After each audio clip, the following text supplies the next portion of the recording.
All right. Firstly, congratulations to all the winners of the awards. Many congratulations. Let's give them a big round of applause, yes? And while the stage gets set for our next panel discussion, I want to ask all of you, what is your favorite social media platform? Let's just call Instagram, right? Let me ask our speakers as well. Speakers, what is your favorite? Reddit. Wow, completely off. What about you, ma'am? LinkedIn. Speakers here? Instagram. All right, so favorable Instagram and LinkedIn here. I hope all of you are taking out your phones and posting the insights that you hear here so that the audience outside this room, that is on social media, can also benefit from the conversations that are happening on stage. All right, with that, we move forward to our next panel discussion, which is going to talk about the future of content, emerging technologies with AI. I'd like to welcome our moderator for the session, Sapna Gupta, Director, Scratch Content. Let's give her a warm welcome, everybody. Welcome, Sapna. And now let's welcome our panelists to the stage. Akshay Gurnani, founder, The Co-Foundry. Please put your hands together. Also welcome Shweta Iyer, Senior Vice President and Head of Marketing at Kisht. Come on, I hope we still have energy, right? Welcome. We also have with us Kavita Himthani, founder Raga One. Welcome, Kavita. We also have with us Lakshya Pachauri, Content and Editorial Head at Purple Style Labs. Welcome. On the panel, we are joined by Siddharth Injeti Balu, founder, First Film Fever. Welcome, Siddharth. Joining them on the panel, we have Anurag Khare, General Manager, Digital Marketing, Corporate Marketing Group, Eon Exchange India Limited. Ladies and gentlemen, boys and girls, put your hands together. And last but not the least, welcome Runa Sinha, co-founder and CEO, White Orange Media Solutions. Hello, Runa. Welcome. All right, you know, the great thing about being on stage is that I can see every one of you. So can we give a collective applause, yes? Let's welcome our panelists. And Sapna, I'd leave the stage over to you. Super. It took 3 tries. Now this is something that AI won't falter with. All right. Thank you so much for the lovely introduction. And, over the next 45 minutes, we are all going to try and pretend that we understand all about AI. And then we are going to sort of try and talk to you about it and explain it through our lived experiences, of course. But, that apart, AI is, honestly, it's picking up incredibly well. It's this fascinating intersection between creativity and code. And I think that's where, all of the wonderful things are born out of. Today, before we get into the panel, we all have, I think we're in that incredible position that we all have some kind of experience, personal experiences working with AI, whether it's at an enterprise level or, personal level.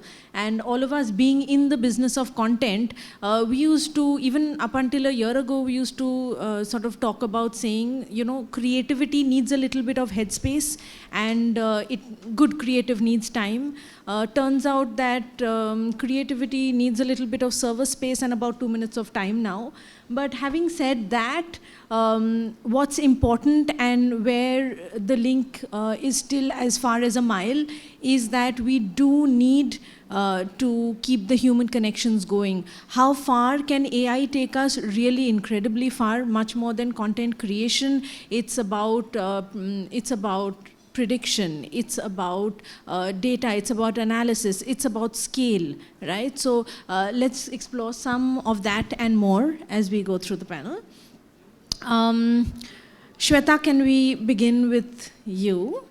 How is AI helping you personalize content for borrowers without diluting compliance or trust? It is not. That's the short answer. AI is actually not helping us personalize content. What AI does for us, or rather what we are using AI for, is scale. right? If there is a masterpiece of content that is created, AI helps you give different versions of it, right? But bringing in the brand flavor, bringing in the human flavor, the emotion, all of that needs to come from the marketing team. So AI can give you adapts, it can give you versions, at least right now. But personalization has to be entirely by the team. Okay, that's a very interesting perspective. Anyone has a contrarian view to that though in the panel? Yeah, Siddharth. Like in terms of the creative thing also, like she said, like in terms of writing scripts or getting into the creative world, as soon as you use any AI tool, even the Gen Z kids, everyone knows that it's been created through AI. So the moment they know that, there is a disconnection. So it's the human level. Even in the previous panel, the discussion was on how truly we connect to the humans. So we use AI in terms of, I'm purely speaking about the film production and series production and all. We use in terms of the operational side, like how we can convert the creative into a script or say distribute it to different channels, like the creative production side, or say to the people of fashion or to designers, or how we can transfer the script to different departments. But she truly said that I don't see a creative indulgence is giving a greater what do you say, greater result in terms of AI. It's always the human. Wow. Yeah. Okay. So, Siddharth, I appreciate, your opinion that we are missing the human touch, etc. And I, hold on to that thought, because a whole lot of us creators have been through the honeymoon phase with AI. We've tried our hands at it, and now we think that a collaboration between the human touch and a little bit of AI to scale, as Shweta said, turns out to be, the sweet spot.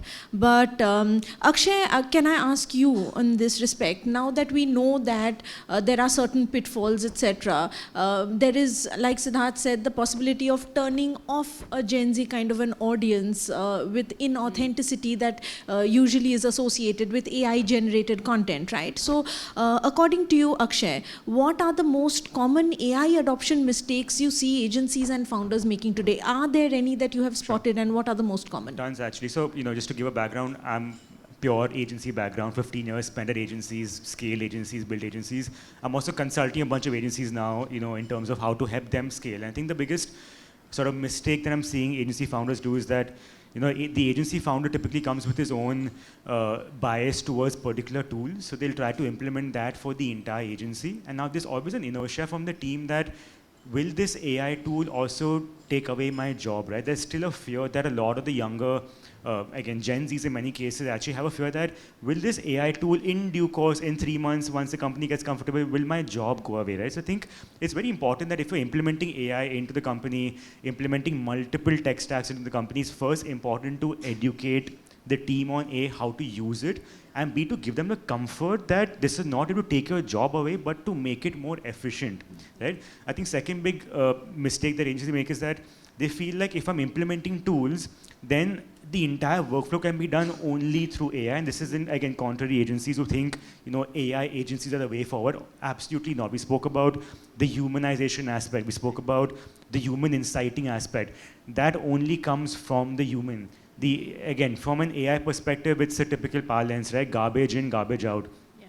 If the prompt is not humanized, if the insight is not humanized, the output that you get from it is absolutely garbage, right? So I think you cannot reduce the intervention of the human being. Of course, the employees in the teams need to start adopting and writing the right kind of prompts as well, but you cannot cut out people just because you've implemented 3 tools in the company, right? I think it's also about how you're educating your clients, very importantly, in terms of how the AI can make the work a lot more efficient and scalable. Again, still a lot of clients still want to do the traditional production. They want to go down the entire shoot route. They want to do the traditional stuff, which is still fine. I mean, that's not like production is going to go out of the system, but people will still use the traditional agencies to produce. But it's also about sensitizing clients in terms of how can we make some of the creation aspect a bit more automated, which means that my teams can be a bit more optimized for those aspects. Okay, so that's wonderful. We spoke about a bit of scale, which Shweta touched upon, and I think efficiency is a huge chunk of where a lot of agency owners and businesses see the value of AI. Now, does efficiency mean that they'll eliminate the entry-level jobs? Absolutely not, like you said. And the way to make entry-level jobs and efficiency work in tandem is absolutely the right kind of education, a systematic adoption of the 2 or 3 tools that you think work best for your system. Of course, there are those glamorous tools that everyone knows of and influencers talk about all the time, and we all tend to migrate to those. But there are a lot of AI tools that do some fantastic work out there, but they are the lesser known country cousins, right? So, I think a little bit of exploration on that front, figure out among the plethora of options what is the best tool for you. I think that's the secret to efficiently adopting AI as well. Yeah, absolutely. I just want to add a little bit there. I see most of the people here are from Gen Z, so I would want to, not for the industry people, I would want to talk for you guys right now. Starting from where Akshay started, the fear of AI. Let's go back to the times when industrialization came in. Did it create fear into the labor class that will take away our jobs? Yes. And it did took away a lot of jobs. But did it give birth to 10 new variants of jobs that we had never imagined? Let's go back to the times when computers came in. I think the masses, for them to learn a simple Excel, how to put n is equal to bracket and a column plus a column formula, for the masses to learn that, it took 10 years. Almost, if I have to crack a joke here, or as long as it took polio to eradicate, the illiteracy of learning MS Office took so much time. That also came with the fear of people losing jobs. Yes, the clerical jobs were lost to the invention of computers. It's the coming of AI is no less than that. The worry here that I see as an agency founder is that we are taking a lot of time to level up because A, there's a lot of chaos. B, there is, in the previous panel, they were saying that there are no compliances. The quality is at stake. So the only thing at an individual level, it's time that you take out, that you make this your top priority of becoming an AI generalist for your own niche, for your own work. Even if you're just a content creator, you shouldn't be spending time in writing captions, thinking hashtags, thinking SEO keywords. Let AI do that for you. And you use your brain for thinking big ideas. How, like everybody's saying here, how you can put the human touch. Let AI do the hard work. You do the hard work. So that's my one takeaway on how to master AI in today's time. A, don't look at it from a fear angle. Learn to master it at the earliest, because the people who are able to crack it now, individuals, agencies, brands, everybody, they're going to win the game a little ahead of others. Wonderful. Now, now that we're talking about being AI generalists, and I think that's a fantastic point, Kavita, can I ask you something, Anurag, right here? All of us have dabbled with AI, right? As representatives of our agencies, of our companies. So how is AI changing the way content gets discovered and distributed on digital? How do you see that from your brand perspective? Yeah, so I came from corporate, and I would like to say digital agencies are actually collaborating with corporate, and they are making enable to use corporate more and more useful or successful AI tools. So I can give you 2 quick examples of my brand. So we have a brand called Zero Beep, which is a water purifier. Now just 6 months back, we launched a campaign and we just reimagined our tagline as a Bharat Ka Pani. So Bharat Ka Pani was our emotion, but our digital agencies, with the help of AI tools, actually distributed and demonstrated it among the channels, among the tools like SEO or the campaigns. So our purpose was to rebuild our brand in terms of brand visibility as a consumer, as well as to showcase that we can give you, means Bharat Ka Pani, which is giving a message that it is the purest water we are delivering in the country. Second is when we supply zero liquid discharge to industries. So it's obviously a solution which other competitors are also selling.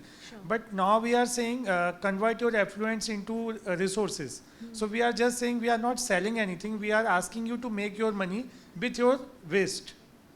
So these are the examples, and with the help of AI tools, with the help of collaboration with agencies, we are finding a way how we can showcase or distribute our content. So we can have three, four goals. One may be the lead generation, one may be the brand visibility, and one may be the penetration into new markets or new segments. So accordingly, that AI is playing a big role.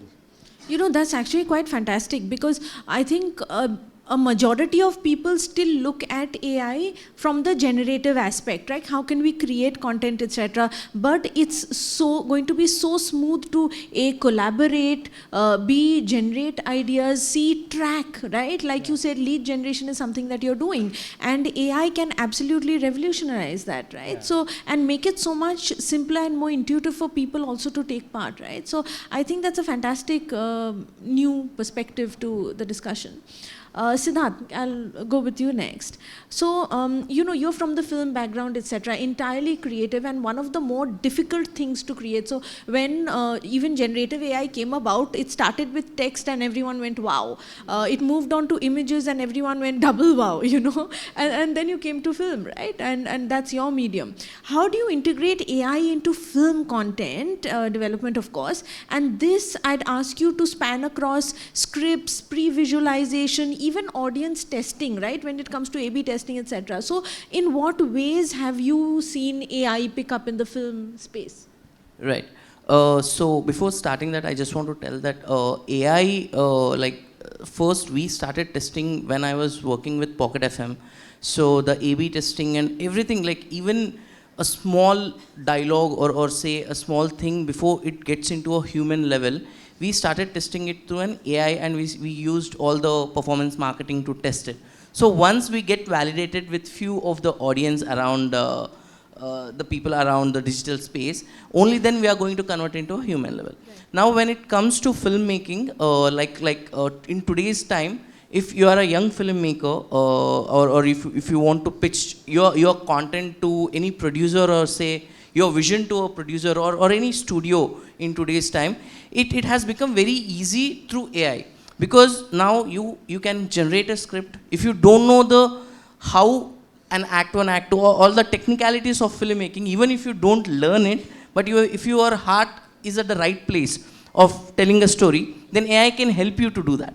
Now you can do the pre-visualization work, and you can create a promo kind of a stuff. This is the vision, or this is the kind of a visual I am seeing to put out there. So once a producer or a studio sees it, and if they get excited, they can give you that kind of a team, that kind of a production help, and you can build your filmmaker career, or you can build your content. So in a way, like the AI is helping the creative or the filmmakers or any sort of technicians who are coming into the creative field, be it editing, be it any kind of, even for VFX.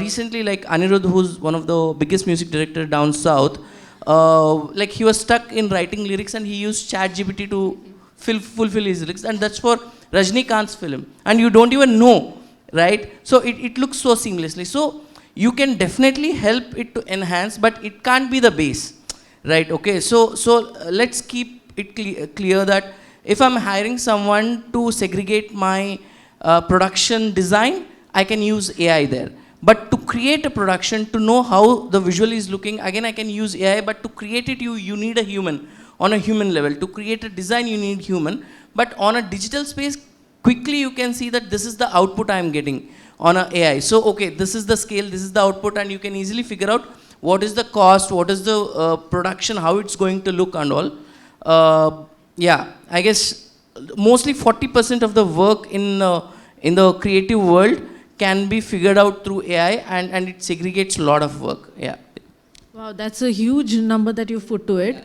And I think that's lovely. If you all are being able to execute even part of that and sort of working your way towards that figure, I think there's a huge scope for this, as they call it, emerging technology. You know, Kavita, you spoke about letting AI do the hard work while you do the hard work. And I think Siddharth just sort of substantiated that. And I think it just goes to show how all of us are mostly on the same page on this. Okay, so, you know, Lakshya, asking you next. We spoke about film, etc. Now, you know, everything from film to fintech is vastly impacted by AI, right? And when it comes to, you know, your experience with Purple Style Labs and all of that, when it comes to fashion, how is AI enabling more immersive, personalized fashion storytelling without losing authenticity? I mean, there was so much talk of authenticity in the previous panel, and I think that's the biggest concern about everyone, saying that, you know, it's quick, it's precise, it's ticking all the boxes, but, you know, authenticity is a little bit of a concern. So what do you see in your space? Right. So I think with fashion, AI is pretty nascent, right? Especially in India. I mean, it's there. It's obviously available. You see it. It's there in the beauty segment as well. What I really want to start with is by saying that AI is not here to out-create designers, right? That's not. Craft is very tactile. Fashion is very tactile. So you will always need somebody who is at the end looking at it from a creative lens and saying, hey, this works, this does not work, right? But when it comes to storytelling, there is so much that AI has done, has been doing, and is also going, it's very soon going to come to India as well. I'd like to cite a couple of examples, right? For example, you'd see a lot of shararas in the north. Yeah, there's a reason why you don't see a lot of shararas as a silhouette in the down south, right? Or you'd say that maybe you wouldn't find something like a bandhej print in Kolkata, but you're wrong. In fact, there are a lot of Marwaris there, but how do you get this data, right? In fashion, we're looking at AI as an archival of craft, right? There are a lot of crafts, a lot of embroidery styles that have or are becoming extinct. So, in fact, there's a designer called Norma Kamali. She's a Lebanese designer, and she has fed in custom AI about 57 years of archival fashion data, and her collections are completely inspired by all that data. So it's not like the collections aren't coming out and it's not creative. It is creative. In fact, Nike also did this campaign. I'm not sure if you guys are aware or not, but they wanted to pay an homage to Serena Williams, right? And what they did was, with their AI agency, they created, actually it's a perfect example for personal storytelling and also not losing authenticity. Yeah. They created the campaign called Never Done Evolving, right? And I'm not sure if anybody is aware of that campaign, but they actually, through AI, they made a 15-year-old Serena and a 35-year-old Serena, right? That campaign was a hit. It still stands for what Nike is as a brand, right? It's authentic, it's powerful, it's growth, it says sportsmanship. AI did help them leverage and still, you know, be able to tell that kind of story that is core to their ethos as what Nike really stands for. I'll take one more minute because I know this is at a global level, but when it comes to Indian context, it's not that easy, right? It's not that simple because the diaspora is huge, A. Plus, I think globally we have the maximum number of microcultures, easily about 35, 40, more than that probably. So how do you then reach out and kind of do this kind of personalized storytelling? And this is something that Indian luxury is still struggling with. So I think that is for us to kind of see how can, I mean, sure, you can customize your VMs. We have even ended up, streamlining our ops. For example, your efficiency has improved. I know what kind of visuals will work in a particular region, but I mean, there's a lot more that needs to be done when it comes to fashion. Yeah. You know, we all spoke about saying we're not sure about the personalization aspect, but I think your example also brings about the fact that though it's lesser explored, personalization is definitely a scope. Lot of scope, lot of scope. With AI. So, I mean, I'm wonderful that you said that. And you know, now that we talk about, you know, you spoke about cultural context, right? Two examples you gave from the north and the south, and also from the east, from Kolkata. And you know, it just goes to show that when a young designer, right, or any aspect of the industry comes into the industry, what they really spend a lot of time trying to figure out is precedent. Right? So where are all these 50,000 designs that have been centuries old and are a part of the fabric of the culture, right? Where do you get that? Imagine if AI can sort of help with bringing that cultural context out each time you're trying to brainstorm on a new fabric, on a new idea, on a new route. I think it's wonderful in a country like India, the cultural difference AI can help us make, and the context it can help, you know, give newer, younger designers. I think, you know, that's pretty fabulous. Thanks. Runa, going from fashion to on ground, how do you see AI changing the way brands design and execute on ground events and activations? How does AI play a role there? Yeah, sure. Thank you for this particular question, because this is like, you know, I mean, like I'm living through this particular aspect day in and out. We run a, you know, experiential boutique, experiential company, and we are serving UHNI and HNI audience, high net worth individuals, where, you know, they have been there, done that. So if I'm designing something for a real estate client, and if the real estate client is saying that customer acquisition is my objective, then, you know, you can't keep going back with the same 6 ideas, you know. Even if you're researching globally, locally, you know, your manpower is that limited that you can only get that amount of result. So with AI, you know, it has been a complete boon for this industry, for us especially. We actually kind of go deeper, research in and out, that if I have to target a customer who's actually 1,000 crore, you know, wealth management customer, then what can entice him, which money can't buy. And my customers, you know, the profile is like, whether it is real estate or automobiles or banking, everyone is talking about one particular single one-liner: money can't buy experience. So if you have to keep on designing money can't buy experience, you have to be that particular, that what exactly can I give next time, and it can't be a me too. So research is something that I'm heavily dependent on AI, and AI is like superbly delivering lot of, you know, I mean, like stuff which, even if, you know, we are like, I'll give a very quick example of Hero Realty. You know, we were doing some couple of experiences for them. So legacy investment is something that we were planning, that, okay, we'll bring in a legacy coach and who can talk to the HNI customer about legacy investments, and the client can swiftly plug in about their new project. But in legacy investments also, there are so many pillars, whether it is succession planning, whether it is, you know, your business, you know, I mean, like legacy, real estate as an asset. So there are so many, you know, pillars. So obviously AI is definitely helping you with those kind of content. A predictability about the outcome, that, you know, where people can drop off, whether you should do a brunch, whether you should do an evening event, every particular thing AI is acting like a supervisor. But at the end of the day, you can't just kind of, you know, use the tool for strategy. Strategy is 100% human. You have to deep dive into your customer segment, understand what they would like to, you know, go back with and cherish after this experience gets over. Because event doesn't end there. Event carries forward for a very, very long amount of time. So we have to be very, very particular about the tool and what, you know, what are the results the tool is giving. But ultimately, it's a human interface. You have to govern each and every aspect when you are, you know, using AI as your interface. So that's where I come from. Wow.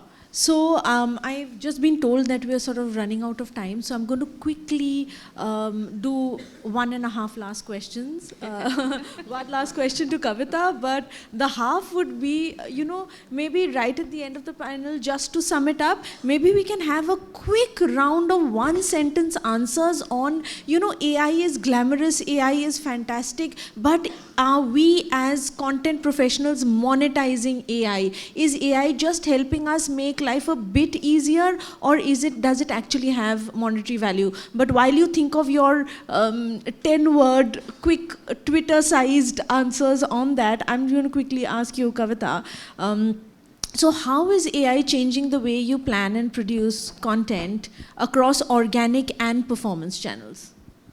Sure. So I would say if I, as an agency owner, if I have to hire 10 interns to kind of do a research work or a recommendation work or the other ops work, like Siddharth was also suggesting, you know, making adapts and doing that work. Also before all this, the research work, the competition analysis, that all is now being done by AI. And it's scalable, it's speed, a lot of speed. Initially, we would, after the brief coming to us, we would take at least 5 to 6 days to reach a level where we will start ideation. Now it's done in a day or maximum 1.5 days. You know, so Yeah, don't tell the clients that. the clients know it. The clients already know it. Nothing is hidden. And in fact, with this knowledge, they come with that pressure of, you know, the timelines as well. But the human intervention starts after that, where, as I've been saying, the heart, the soul, the cultural nuances. If it's an Indian project, then the vernac nuances. If it's a global project, then, you know, those audience dynamics. That is where AI is a very, very small assistant, but it's all the person thinking, the human intervention. Another thing I would like to highlight about the performance marketing part. You know, organic mein, it's mutual. You're organic mein, you're reading trends. AI is also helping now in trend spotting. You know, which trend is going to pick up, which trend is going to die out, which meme Gen Z has overkilled, so don't touch that. Even that AI will tell. So AI does the listening part really fast. But in the performance side, we have a team that is an expert into reading dashboards, right? A content person mixed with a lot of technical intelligence is a performance expert. But now that technical knowledge would also be coming with a lot of editorial understanding. Akshay would see that data in a different way. I would see that data in a different way. Even the hook rates and the CTRs, we would define the success of a hook rate from our editorial and our set of experiences. The way the AI is decoding that dashboards for us to give us the learnings and the new you know, understanding of which content is matching up with which set of audience, in the end leading to conversion and a better ROAS and, you know, more money for the client. All that work is now no more a guesswork. All that work is data, a lot of pivot tables put together in like, you know, in less than a minute, and you have that data, right? So that's where our dependability on AI is increasing. But again, once we have that data, then if I don't have the thinkers, the creative directors, the strategists, the senior strategists, I will not be able to utilize that work done by AI and then present it to the client. Right. So I think we spoke about humans in the loop, and Kavita just sort of contextualized that. Yes, efficiency, yes, speed, yes, lower order tasks are taken care of so that you have the mind space to be able to focus and add the strategic layer and sort of work on better outcomes, right? And talking of outcomes, like I said, a quick yes or no kind of quick round on whether we are being able to, yes, 5 seconds it is, being able to monetize AI within your agency or your company. Have you started, have you just dipped your toes in it, or have you actually been able to, in a small or a large way, monetize this? But please, just one sentence, because otherwise I'm going to get more pertinent hints. I think just give me 30 seconds, just give a quick example actually. So I'll talk about monetization from the perspective of not making money but saving money. Like, for example, we're actually creating... That's very much so. Yeah, we're actually creating AI avatars for all of our YouTube content going forward for 2 of our clients. So instead of starring someone there, we're actually casting for AI avatars now who become the face of the content. Of course, the insight, the script, the packaging, the brand tonality still comes from the human intervention, but the delivery is being done by an AI avatar, That's which fantastic. is how we're saving money of having to do like 5 shoots a month. And literally, like in a month, we're churning out 50 pieces of content then. That's so I'm lovely. saving money instead of monetizing. Super, Akshay. Shweta?